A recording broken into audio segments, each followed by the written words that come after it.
ఇరాన్‌కి అతి పెద్దదైనటువంటి షాక్ ఏంటంటే, ఇప్పుడు ఈ అణ్వస్త్రాలు తయారు చేసేటటువంటి ప్రయోగం నడపాలి అంటే అణు శాస్త్రవేత్తలు కావాలి.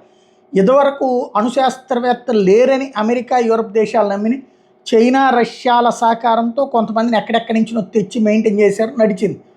ఇప్పుడు అందులో అణు శాస్త్రవేత్త చీఫ్‌తో పాటుగా దాదాపుగా ఒక 7, 8 మంది కీలకమైనటువంటి వాళ్ళని లోపలికి వాళ్ళ ఇళ్లల్లోకి డ్రోన్స్‌ని పంపించి మరీ లేపేసింది ఇజ్రాయెల్.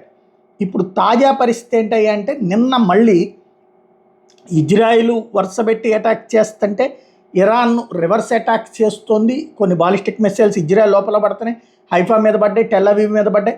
అదే సందర్భంలో ఇరాన్లో ఉన్నటువంటి దాదాపు 10-12 నగరాల మీద ఇజ్రాయెల్ దాడి చేస్తుంది. ఇది ఒకవైపు చేస్తూనే ప్రెసిషన్ స్ట్రైక్, ఎవరినైతే నిర్దేశిత లక్ష్యాన్ని పర్టిక్యులర్గా నాశనం చేసేటటువంటి యాక్టివిటీ సీరియస్గా చేసుకొస్తుంది.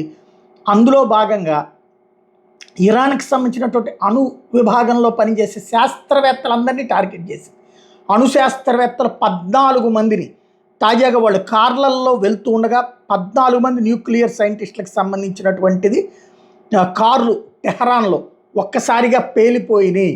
వీళ్ళు ఏంటంటే ఇప్పుడు తాజాగా జరిగిన పరిణామాల నేపథ్యంలో అక్కడ వాళ్ళకు ఉన్నటువంటి అణుస్థావరపు ముఖద్వారం దెబ్బతిన్నటువంటి సందర్భంలో ఆ లోపలికి వెళ్ళగలగడం ఎట్లాగా, తర్వాత మిగతా యాక్టివిటీ ఎట్లా చేయాలి, ఇప్పుడు మిగతాదంతా ధ్వంసమైనవి కాబట్టి అది ఎట్లా చేయాలన్న దాని మీద ఒక రివ్యూ మీటింగ్ పెట్టారు కొమైని. ఆ మీటింగ్కి అటెండ్ అయ్యి తిరిగి వెళ్తుండగా వీళ్ళకి సంబంధించినటువంటి కార్లు పేలిపోయినాయి, అందులో ఉన్నటువంటి వాళ్ళు ప్రాణాలు కోల్పోవడం అన్నటువంటిది సంచలనం సృష్టిస్తున్నటువంటి అంశం.